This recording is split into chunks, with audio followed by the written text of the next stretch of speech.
Friends, నేను మీ సతీష్ రైతన్న Pithapuram. First time యూట్యూబ్లో ఇప్పటి వరకు షార్ట్ వీడియోలో పెట్టాను.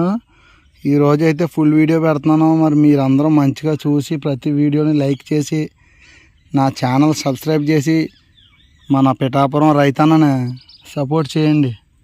అందరినీ అలా ఆదరిస్తున్నారు, అలాగే ఈ రైతును కూడా ఆదరిస్తారని ఆశిస్తున్నాను. ఇవాళ అయితే మా అరటి తోటలో ముందు కొడుతున్నాను, నేను గడ్డి ముందు కొడుతున్నాను అన్నమాట. ఈ మడి నుంచి అంటే కొంచెం డ్రైగా ఉంది, ఇది ఆరింది. దీని కింద మడి ఆ మడి అన్నమాట.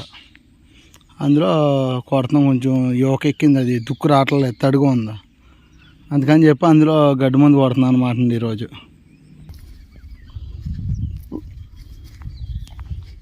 అసలు నా వీడియో ఎంతవరకు రీచ్ అవుతుందో, మీరు ఏ ఏరియా నుంచి చూస్తున్నారో కూడా కామెంట్ చేయండి. అసలు ఎన్ని ఊర్లకి వెళ్తుందో నా వీడియో తెలుసుకుందారని ఏం కాదండి. మీరు ఏ ఏరియా నుంచి చూస్తున్నారో కామెంట్ చేయండి. అలాగే అంటి తోటలో ఏమైనా తీసుకుని జాగ్రత్తలు ఏమైతే ఉన్నాయో అవి కూడా కొంచెం తెలియజేస్తారని కోరుకుంటున్నానండి. నాకు తెలిసిన కాడికి నేను చేస్తున్నాను. ఫస్ట్ టైం వేసాను అరటి తోట. మరి ఇందులో ఏమన్నా ఎటువంటి జాగ్రత్తలు తీసుకోవాలో కొంత దీని గురించి ఎవరన్నా తెలిసిన వాళ్ళు ఉంటే మన పేజ్లో వీడియో చూసేవాళ్ళు కొంత ఇంకా ఏమన్నా జాగ్రత్తలు చెప్తారని కోరుకుంటున్నానండి. ఇప్పుడైతే కొంచెం యోగ్గా ఉందని వాళ్ళు చూస్తున్నారు కదండి, అందుకని దీనికి గడ్డి మందు కొడుతున్నాండి. దుక్కు రాలేదండి, ఇది దుక్కు రాక గడ్డి మందు కొడుతున్నాండి. మొక్కల మీద పడకుండా కొట్టాలండి.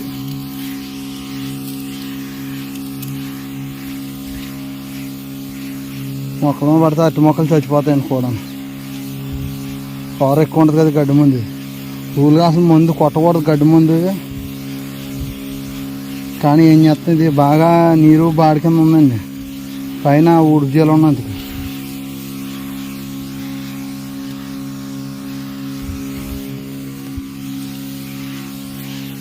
ఈ చేలు ఉన్నందుకు ఆరతలేదండి. అసలు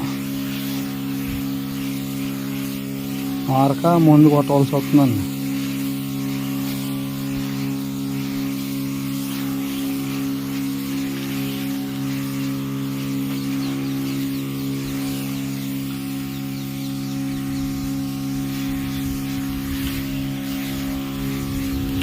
ఒక దిక్కు మొక్కలు ఎలా చచ్చిపోతున్నాయి.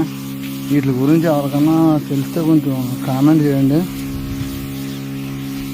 ఇదండి సంగతి. ఇలాంటి మంచి మంచి వీడియోల కోసం మన ఛానల్ ఫాలో అవ్వండి, సపోర్ట్ చేయండి.